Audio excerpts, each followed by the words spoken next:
Day ko na ngayon guys ng vaccine. Dito tayo sa Mexico.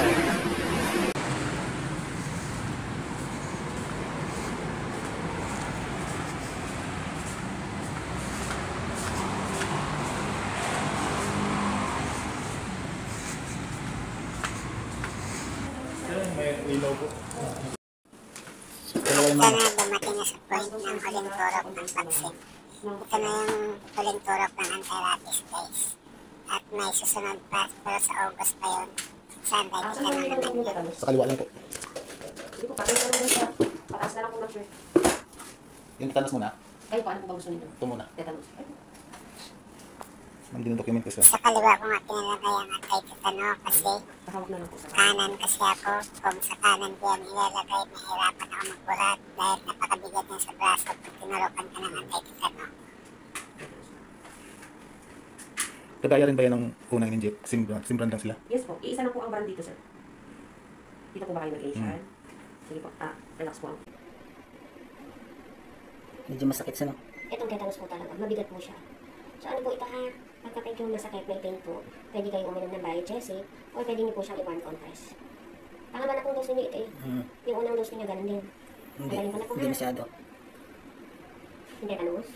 Baka anesthesia yun. Relax Ayan, po. may bigat siya. Mabigat po talaga ito. Ano ba kayo? Kanan? Kanan po ako. Kanan.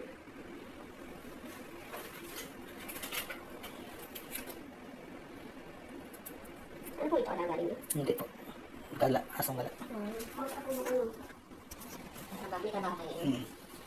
Ay, tira tayo. So tayo. At ito na, tuturok na siya sa kabila ng anti-rabies. Sige po. Yan po yung sa anti-rabies na last dose, no? Hindi po, last dose na.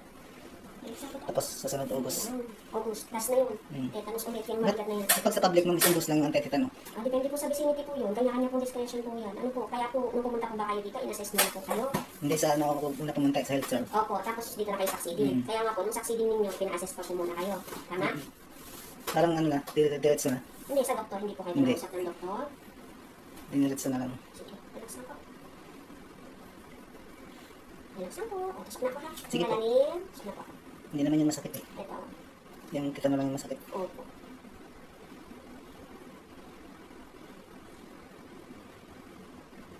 Tusok na po. Hindi. O, yun nga, kung yung gamot talaga dito yung isa. Matagal ka na. Ibang klase din yung style nito sa pag-i-inject. Talagang pinipiga-piga niya pa talaga para ma-absorb ng braso ko yung injection.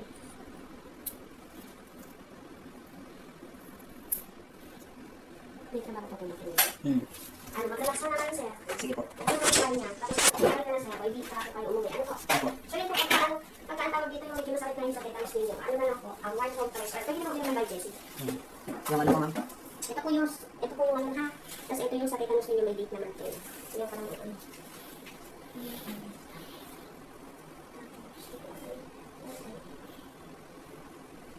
Naubos na rin. Tapos na, isa na lang. August pa yun. Sige po, dito lang po ako sa labas. Sige po.